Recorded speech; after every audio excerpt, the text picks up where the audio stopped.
Two great mysteries dominate our lives, love and money.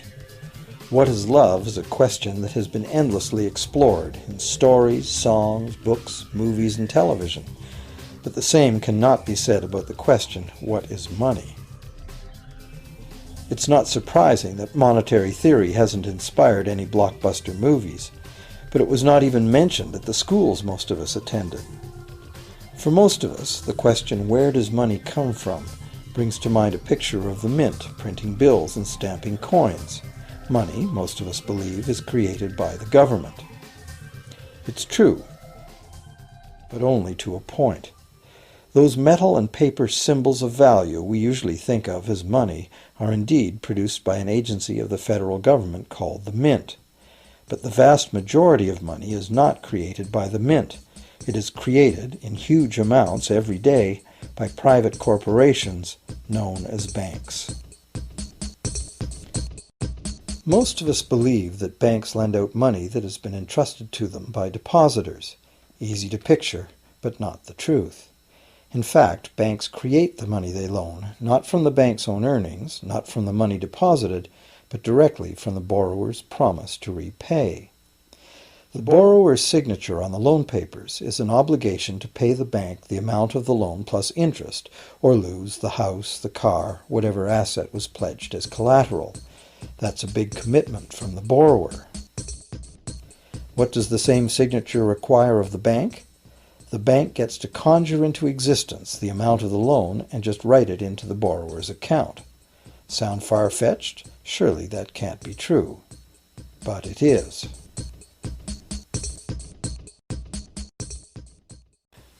To demonstrate how this miracle of modern banking came about, consider this simple story, the goldsmith's tale. Once upon various times, pretty much anything was used as money. It just had to be portable, and enough people had to have faith that it could later be exchanged for things of real value, like food, clothing, and shelter. Shells, cocoa beans, pretty stones, even feathers have been used as money.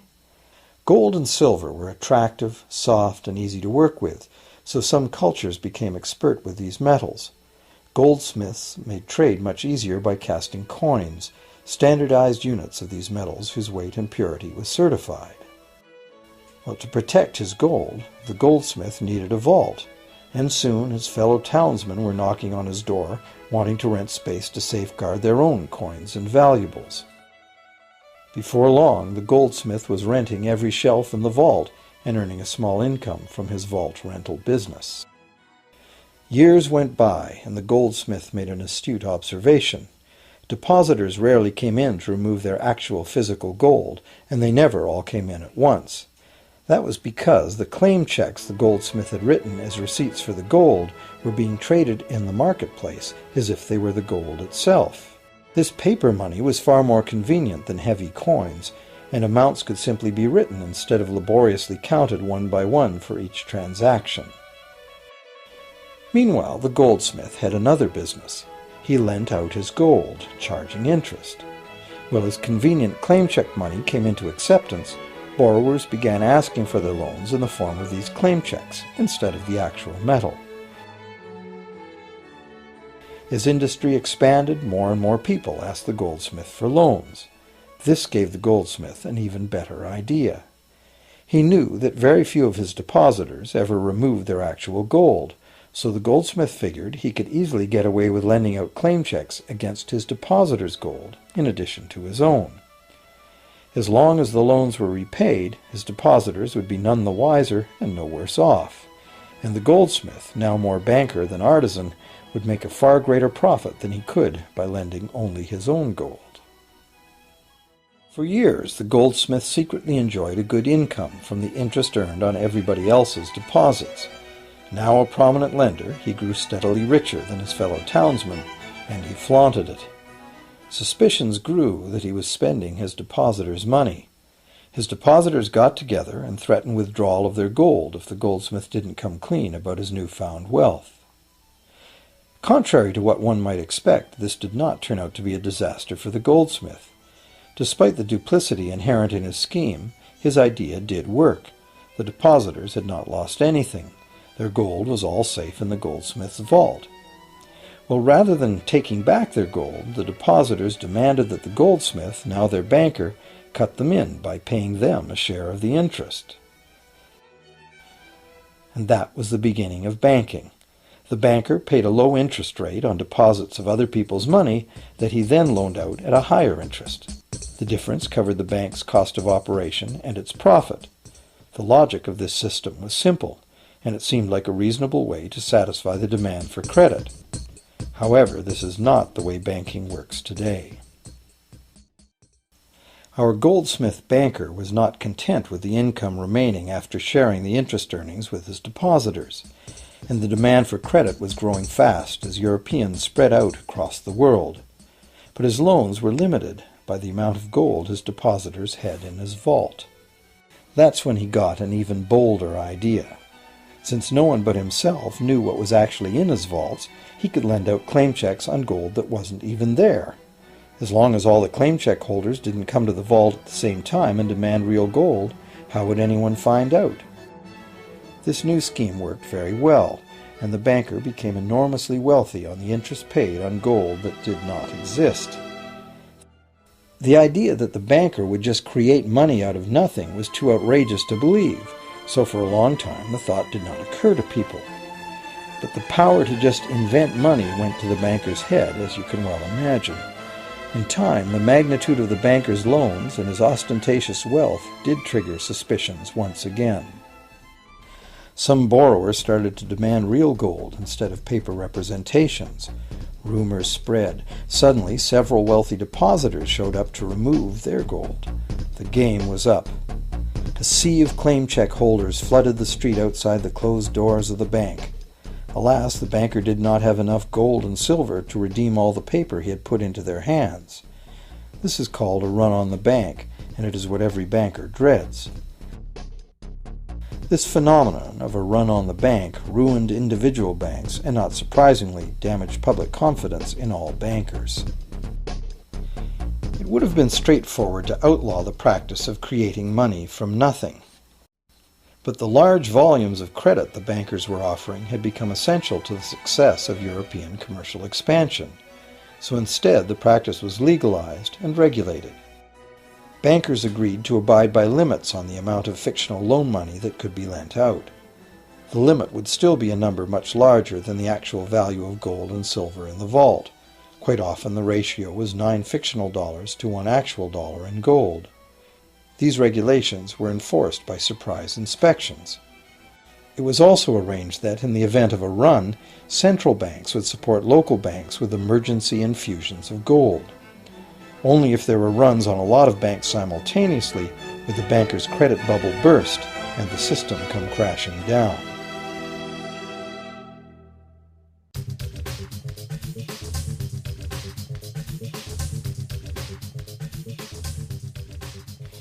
Over the years, the fractional reserve system and its integrated network of banks backed by a central bank has become the dominant money system of the world. At the same time, the fraction of gold backing the debt money has steadily shrunk to nothing. The basic nature of money has changed. In the past, a paper dollar was actually a receipt that could be redeemed for a fixed weight of gold or silver. In the present, a paper or digital dollar can only be redeemed for another paper or digital dollar. In the past, privately created bank credit existed only in the form of private banknotes, which people had the choice to refuse, just as we have the choice to refuse someone's private check today. In the present, privately created bank credit is legally convertible to government-issued fiat currency, the dollars, loonies, and pounds we habitually think of as money. Fiat currency is money created by government fiat or decree, and legal tender laws declare that citizens must accept this fiat money as payment for debt, or else the courts will not enforce the obligation. So now the question is, if governments and banks can both just create money, then how much money exists? In the past, the total amount of money in existence was limited to the actual physical quantities of whatever commodity was in use as money. For example, in order for new gold or silver money to be created, more gold or silver had to be found and dug out of the ground. In the present, money is literally created as debt. New money is created whenever anyone takes a loan from the bank. As a result, the total amount of money that can be created has only one real limit: the total level of debt.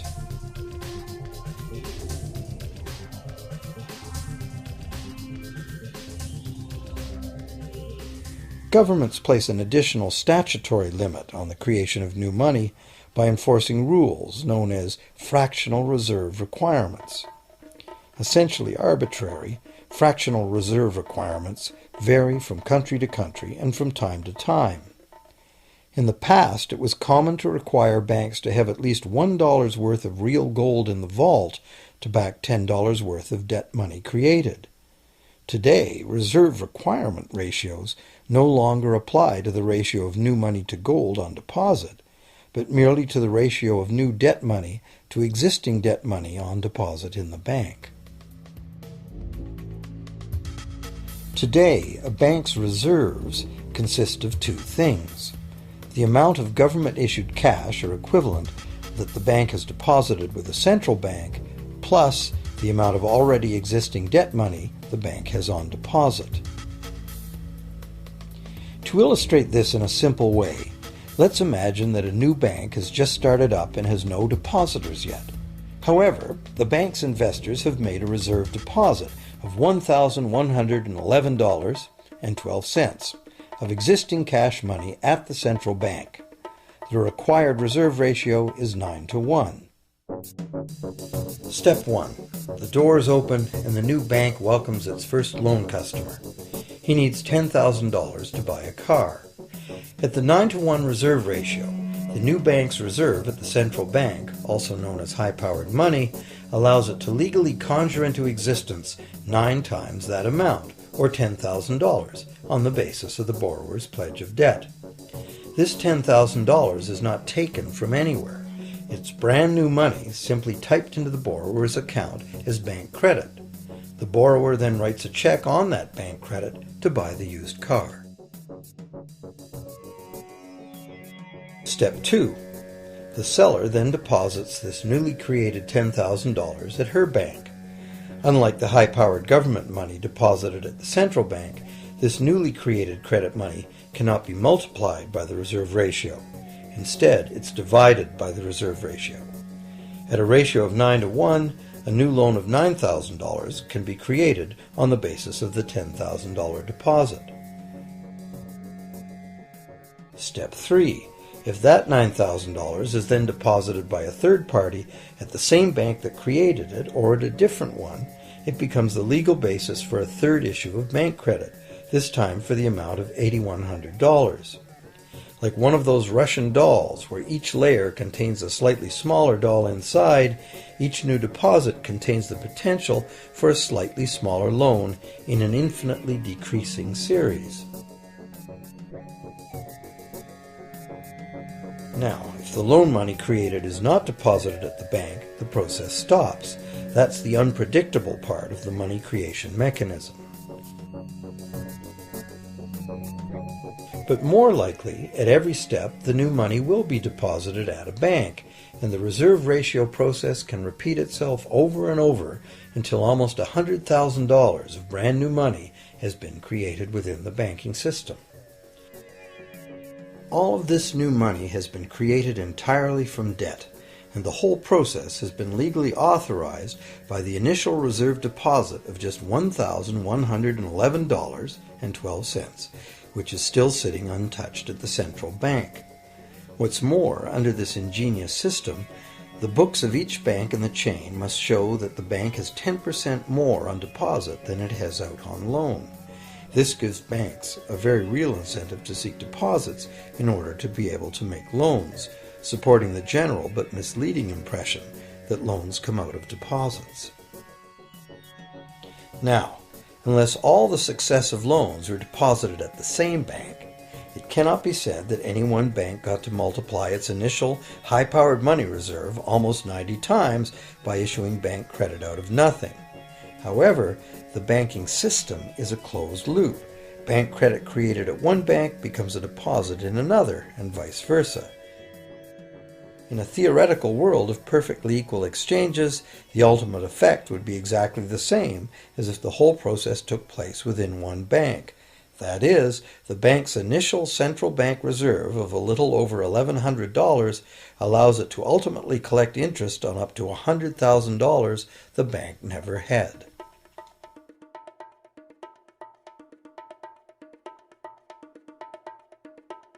If that sounds ridiculous, try this. In recent decades, as a result of steady lobbying by the banks, the requirements to make a reserve deposit at the nation's central bank have all but disappeared in some countries, and actual reserve ratios can be much higher than 9-to-1. For some types of accounts, 20-to-1 and 30-to-1 ratios are common. And even more recently, by using loan fees to raise the required reserve from the borrower, banks have now found a way to circumvent reserve requirement limitations entirely. So, while the rules are complex, the common sense reality is actually quite simple. Banks can create as much money as we can borrow.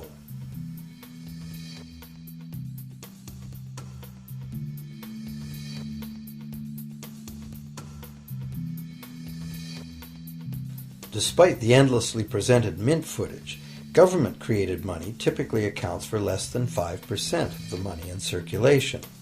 More than 95% of all money in existence today was created by someone signing a pledge of indebtedness to a bank. What's more, this bank credit money is being created and destroyed in huge amounts every day, as new loans are made and old ones repaid.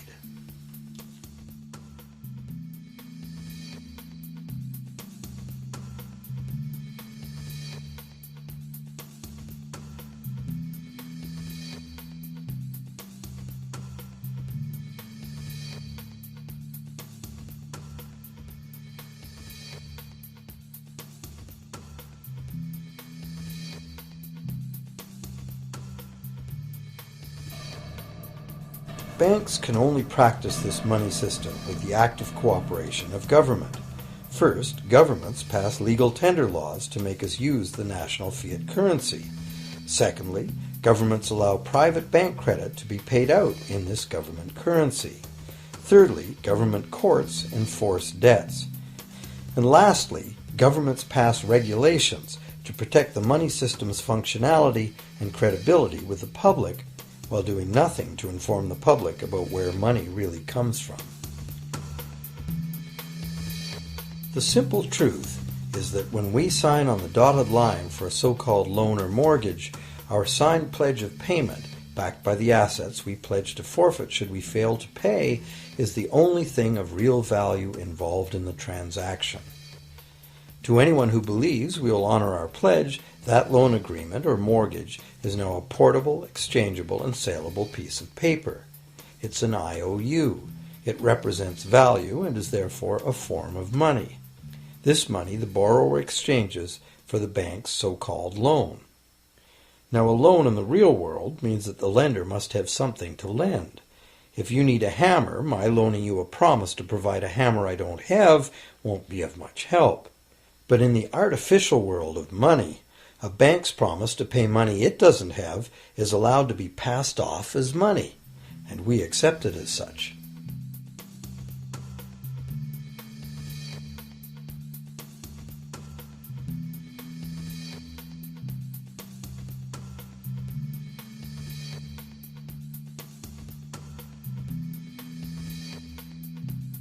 Once the borrower signs the pledge of debt, the bank then balances the transaction by creating, with a few keystrokes on a computer, a matching debt of the bank to the borrower. From the borrower's point of view, this becomes loan money in his or her account, and because the government allows this debt of the bank to the borrower to be converted to government fiat currency, everyone has to accept it as money. Again, the basic truth is very simple. Without the document the borrower signed, the banker would have nothing to lend. Have you ever wondered how everyone, governments, corporations, small businesses, families, can all be in debt at the same time and for such astronomical amounts? Have you ever questioned how there can be that much money out there to lend? Now you know. There isn't. Banks do not lend money. They simply create it from debt. And as debt is potentially unlimited, so is the supply of money. And as it turns out, the opposite situation is also true. Isn't it astounding that despite the incredible wealth of resources, innovation, and productivity that surrounds us, almost all of us, from governments to companies to individuals, are heavily in debt to bankers? If only people would stop and think, how can that be? How can it be that the people who actually produce all the real wealth in the world are in debt to those who merely lend out the money that represents the wealth? Even more amazing is that once we realize that money really is debt, we realize that if there was no debt, there'd be no money.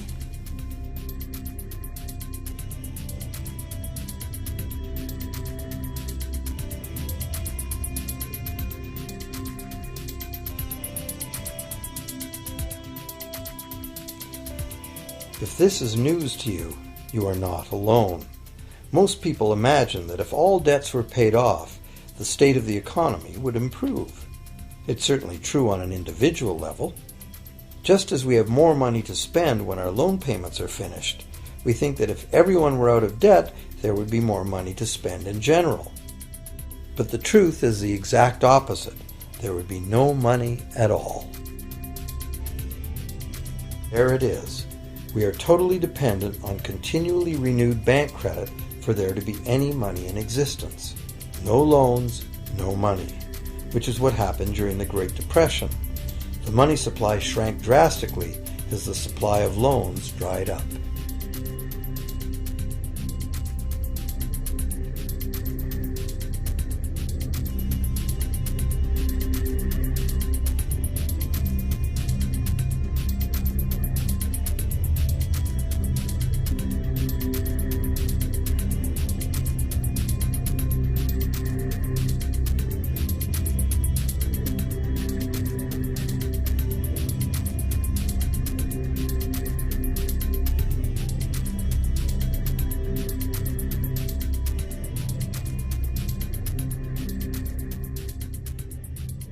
And that's not all. Banks create only the amount of the principal. They don't create the money to pay the interest. Where is that supposed to come from?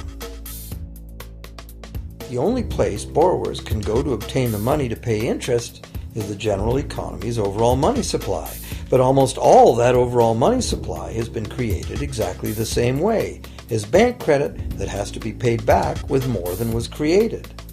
So everywhere there are other borrowers in the same situation, frantically trying to obtain the money they need to pay back both principal and interest from a total money pool which contains only principal. It is clearly impossible for everyone to pay back the principal plus interest because the interest money doesn't exist. This can even be expressed by a simple mathematical formula. The big problem here is that for long-term loans, such as mortgages and government debt, the total interest far exceeds the principal. So unless a lot of extra money is created to pay the interest, it means a very high proportion of foreclosures and a non-functioning economy. To maintain a functional society, the rate of foreclosure needs to be low. And so, to accomplish this, more and more new debt money has to be created to satisfy today's demands for money to service the previous debt. But of course, this just makes the total debt bigger, and that means more interest must ultimately be paid, resulting in an ever-escalating and inescapable spiral of mounting indebtedness.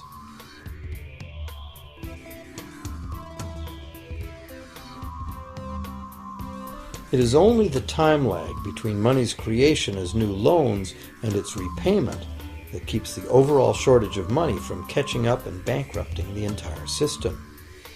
However, as the bank's insatiable credit monster gets bigger and bigger, the need to create more and more debt money to feed it becomes increasingly urgent. Why are interest rates so low? Why do we get unsolicited credit cards in the mail? Why is the U.S. government spending faster than ever? Could it be to stave off collapse of the entire monetary system? A rational person has to ask, can this really go on forever? Isn't a collapse inevitable?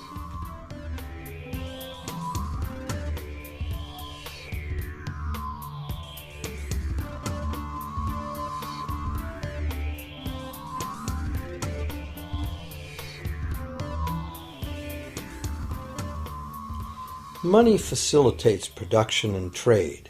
As the money supply increases, money just becomes increasingly worthless unless the volume of production and trade in the real world grows by the same amount. Add to this the realization that when we hear that the economy is growing at 3% per year, it sounds like a constant rate, but it's not. This year's 3% represents more real goods and services than last year's 3% because it's 3% of the new total. Instead of a straight line, as is naturally visualized from the words, it is really an exponential curve getting steeper and steeper. The problem, of course, is that perpetual growth of the real economy requires perpetually escalating use of real-world resources and energy. More and more stuff has to go from natural resource to garbage every year, forever, just to keep this system from collapsing.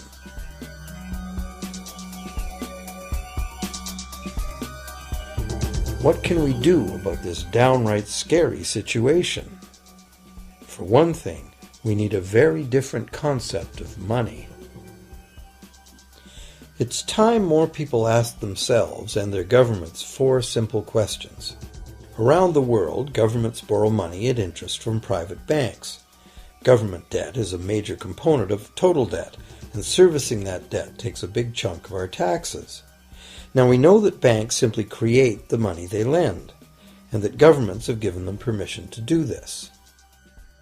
So the first question is, why do governments choose to borrow money from private banks at interest when government could create all the interest-free money it needs itself? And the second big question is, why create money as debt at all? Why not create money that circulates permanently and doesn't have to be perpetually reborrowed at interest in order to exist? The third question, how can a money system that can only function with perpetually accelerating growth be used to build a sustainable economy? Isn't it logical that perpetually accelerating growth and sustainability are incompatible? And finally, what is it about our current system that makes it totally dependent on perpetual growth? What needs to be changed to allow the creation of a sustainable economy? At one time, charging any interest on a loan was called usury and was subject to severe penalties, including death. Every major religion forbade usury. Most of the arguments made against the practice were moral. It was held that money's only legitimate purpose was to facilitate the exchange of real goods and services. Any form of making money from simply having money was regarded as the act of a parasite or of a thief. However, as the credit needs of commerce increased, the moral arguments eventually gave way to the argument that lending involves risk and loss of opportunity to the lender, and therefore attempting to make a profit from lending is justified. Today, these notions seem quaint. Today, the idea of making money from money is held as an ideal to strive for. Why work when you can get your money to work for you? However, in trying to envision a sustainable future, it's very clear that the charging of interest is both a moral and a practical problem. Imagine a society and economy that can endure for centuries because, instead of plundering its capital stores of energy, it restricts itself to present-day income. No more wood is harvested than grows in the same period. All energy is renewable, solar, gravitational, geothermal, magnetic, and whatever else we discover. This society lives within the limits of its non-renewable resources by reusing and recycling everything, and the population just replaces itself. Such a society could never function using a money system utterly dependent on perpetually accelerating growth. A stable economy would need a money supply at least capable of remaining stable without collapsing. Let's say the total volume of this stable money supply is represented by this big circle. Let's also imagine that moneylenders must actually have existing money to lend. If some people within this money supply begin systematically lending money at interest, their share of the money supply will grow. If they continually reloan at interest all the money that gets paid back, what's the inevitable result? Whether it's gold, fiat, or debt money doesn't matter. The moneylenders will end up with all the money. And after the foreclosures and bankruptcies are all filed, they'll get all the real property too. Only if the proceeds of lending at interest were evenly distributed among the population would this central problem be solved. Heavy taxation of bank profits might accomplish this goal, but then why would banks want to be in business? If we were ever able to free ourselves of the current situation, we could imagine banking run as a non-profit service to society, dispersing its interest earnings as a universal citizen dividend, or lending without charging interest at all.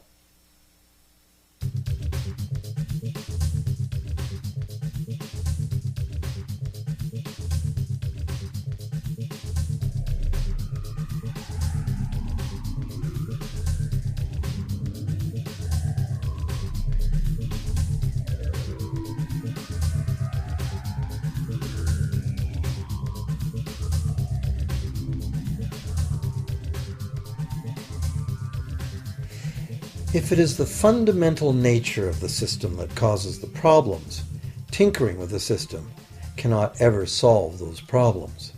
The system itself must be replaced. Many monetary critics call for a return to gold-based money, claiming that gold has a long history of reliability.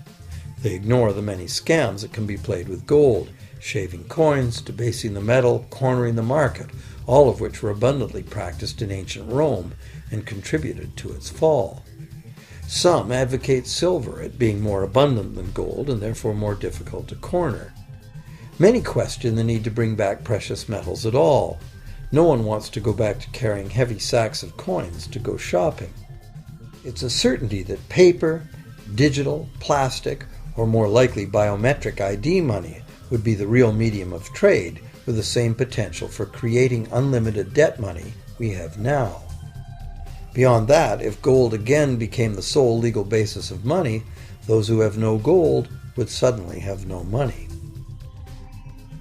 Other monetary reform advocates have concluded that greed and dishonesty are the main problems, and that there may be better ways to create an honest and equitable money system than returning to silver or gold. Inventive minds have proposed a variety of alternate ways to create money. Many private barter systems create money as debt, much as banks do, but it is done openly and without charging interest. An example is a barter system in which debt is expressed as pledges of hours of work, all work being valued equally at a dollar figure that then allows hours to be equated with the dollar price of goods. This kind of money system can be set up by anyone who can devise a way to do the accounting and find willing and trustworthy participants. Setting up a local barter money system, even if it were little used now, would be prudent emergency planning for any community. Monetary reform, like electoral reform, is a big topic, and one that requires a willingness to change and to think outside the box. Monetary reform, again, like electoral reform, will not come easily, because the enormously powerful interests that benefit from the existing system will do their utmost to maintain their advantage. Now that we've seen that money is just an idea, and that in reality money can be whatever we make it, here's one very simple alternative monetary concept to consider. This model is based on systems that have worked in the past, in England and America, systems that were undermined and destroyed by the goldsmith bankers and their fractional reserve system.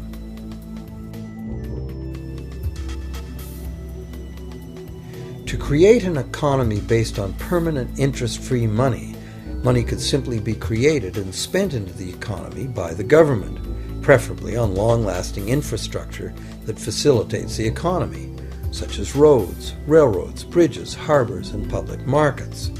This money would not be created as debt, it would be created as value, that value being in the form of whatever it was spent on. If this new money facilitated a proportional increase in trade requiring its use, it would cause no inflation whatsoever. If government spending did cause inflation, there would be two courses of action available. Inflation is equivalent in effect to a flat tax on money. Whether the money goes down in value 20% or the government takes 20% of our money away from us, the effect on our buying power is the same. Viewed this way, inflation in place of taxation might be politically acceptable if well spent and kept within limits. Or government could choose to counter inflation by collecting tax monies that it then takes out of use, thus reducing the money supply and restoring its value. To control deflation, which is the phenomenon of falling wages and prices, the government would simply spend more money into existence. With no competing private debt money creation, governments would have more effective control of their nation's money supply. The public would know whom to blame if things went wrong. Governments would rise and fall on their ability to preserve the value of money. Government would operate primarily on taxes, as it does now, but tax money would go much, much further, as none of it would be required to pay interest to private bankers. There could be no national debt if the federal government simply created the money it needed. Our perpetual collective servitude to the banks through interest payments on government debt would be impossible.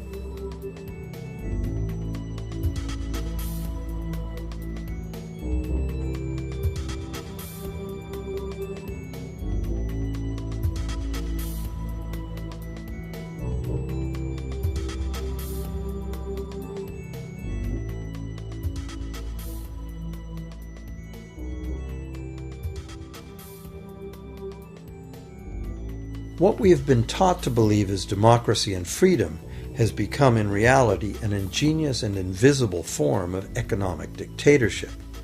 As long as our entire society remains utterly dependent on bank credit for its supply of money, bankers will be in the position to make the decisions on who gets the money they need and who doesn't.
Few people are aware today that the history of the United States since the Revolution in 1776 has been, in large part, the story of an epic struggle to get free and stay free of control by the European international banks.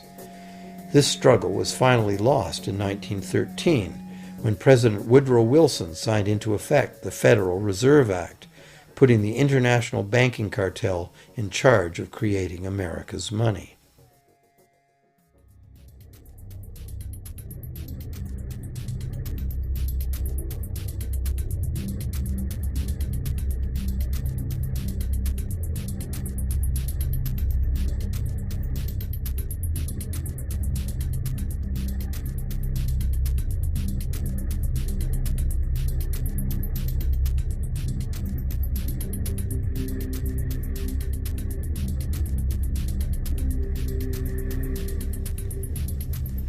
The power of this system is deeply ingrained. So is the educational and media silence on the subject. Years ago, a Canadian Deputy Prime Minister surveyed scores of non-economists, both highly educated professionals and common-sense people on the street, and found that not one of them had an accurate understanding of how money is created. In fact, it's probably safe to say that most people, including the frontline employees of banks, have never given the matter a moment's thought. Have you?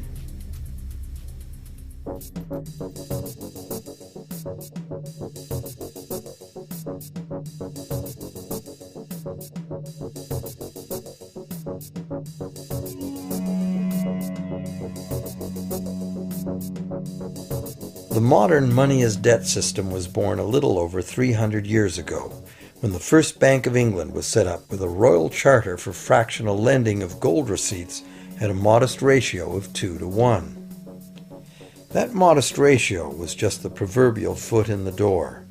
The system is now worldwide, creates virtually unlimited amounts of money out of thin air, and has almost everyone on the planet chained to a perpetually growing debt that can never be paid off.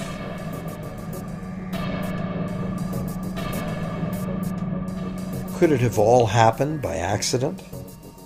Or is it a conspiracy? Obviously, something very big is at stake here.